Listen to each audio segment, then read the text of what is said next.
Hi, I'm Tatum, and welcome to Mini Stories, the show where I make minis tell stories, make stories into minis, or just paint minis and tell stories. For this video, I wanted to do something a bit different. While I normally make dioramas and write stories around fictional worlds, both original and already existing, there's tons of legends and stories to tell around our very own world. So let's move away from Star Wars, come back from my original world, and use this super cool Dior mini by Artisan Guild in a diorama around a local legend that I will be turning into a cryptid, the One-Eyed Deer. No, the One-Eyed Deer. There's a city in Santa Fe called Venado Tuerto, which literally means one-eyed deer, and I feel like the name's origin story can be used as inspiration for something cool. To put it simply, the legend says people found a deer in that place, which was missing an eye due to an attack from the natives of the area. Whenever the natives were about to attack the settlement, the deer would appear to warn them of the incoming danger. But going back to the diorama, I used this far from perfect base I printed with my FDM printer to begin planning things. The idea is to show the one-eyed deer surrounded by vegetation, with small trees framing it and following its direction. I also wanted to take advantage of the failed base and show how the deer's influence overcomes even the limits of the diorama. At first I thought of adding wood bits as rocks shooting out of the broken base, but then I thought of something else. What if the roots from the trees above literally explode the base from within?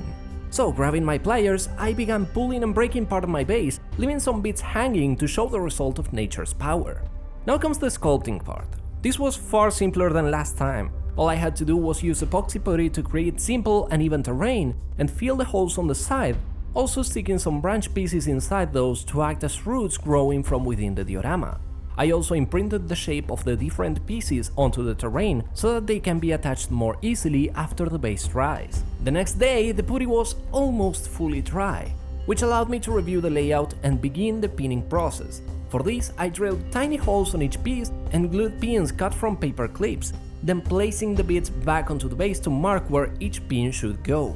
It was at this point that I realized pinning might cause me some problems in the future. I already have an imprint on the base to fit my pieces, so the pins need to be really well placed or the pieces won't have that perfect fit.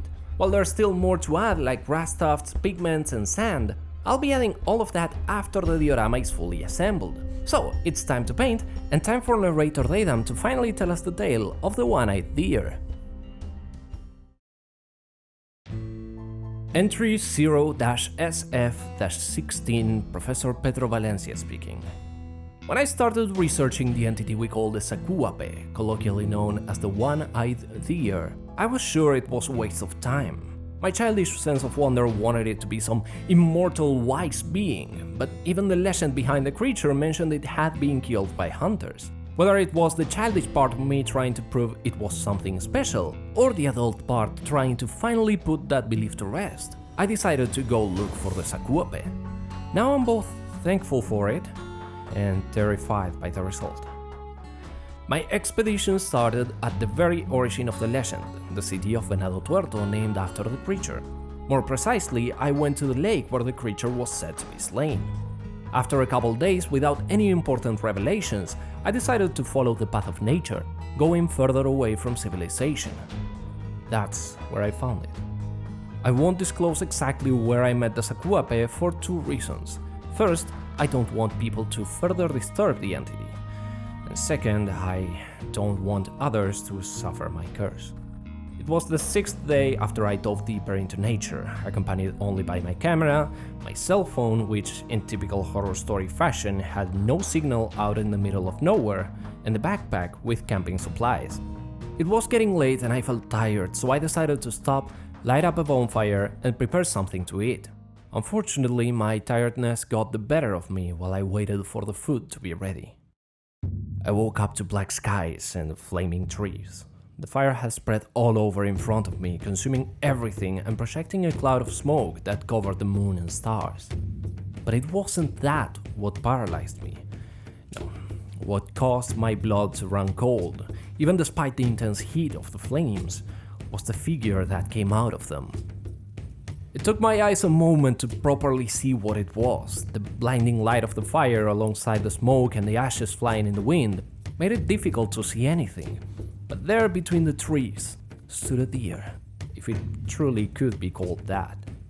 As it stepped forward, approaching me seemingly unaffected by the fire, I felt a mixture of horror and admiration. It was enormous, majestic, with horns too big, too unnatural to belong to any known creature. Every step made the soil tremble, and new grass sprouted where its hooves met the ground, rapidly expanding outward as if willed by the creature. My wonder lasted only a moment. As I looked back at the creature's face, now closer to me and more clearly defined, I noticed one of its eyes was milky white, scarred by some previous attack, and it was angry.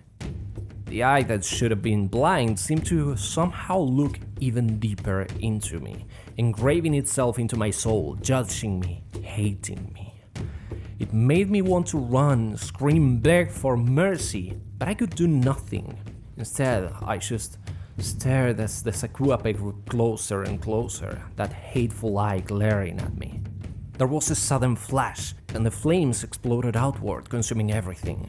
The Sakuape ignored them, its gaze stuck on me, even as the fire burned everything around us and began to climb up my body, even as I felt my skin and muscles boiling, being reduced to ash, even as I suffered the deepest pain I have ever endured. I did nothing but stare back at that milky white eye. I woke up screaming. The bonfire in front of me was no longer lit, and there wasn't a trace of fire anywhere around me. Still, I felt my body burning, and I half expected to find nothing but charred meat when I looked down at my hands, but I was unscathed. A soft growl made me look around, only then noticing the several maned wolves surrounding the area, glaring at me from afar. They slowly retreated, disappearing into the night. Terrified, I grabbed my backpack, not caring if I left some supplies behind, and started running back toward the safety of civilization. It took me a couple days to process what had happened. The Sakuape stare, the maned wolves, the fire. I'm not sure if the Sakuape is a living creature like the Nahuelito, or if it's something more ethereal, a kind of spirit, demon, whatever you'd rather call it. Something akin to the evil light or the Dio. Whatever it is, I think its function is to protect nature from those that would destroy it. Even if I had no ill intention, falling asleep with my bonfire lit could have resulted in a disaster had the Sakuape not appeared. I will confess, part of me wanted to believe it had been just a dream. I think I still want to believe that. But ever since that day, I can't sleep away from civilization. Whenever I set up camp and go to sleep in nature, I can only dream of one thing: an enormous, hateful, blind eye, and flames that burn me to my very soul.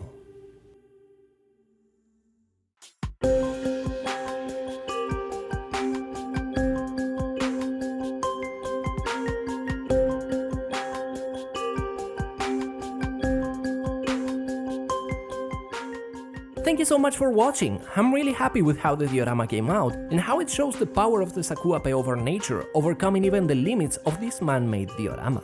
If you like this video, let me know by leaving a like and a comment below, and subscribe to the channel for more. I'll be back next month with more minis to paint and more stories to tell. Take care, and thanks for watching.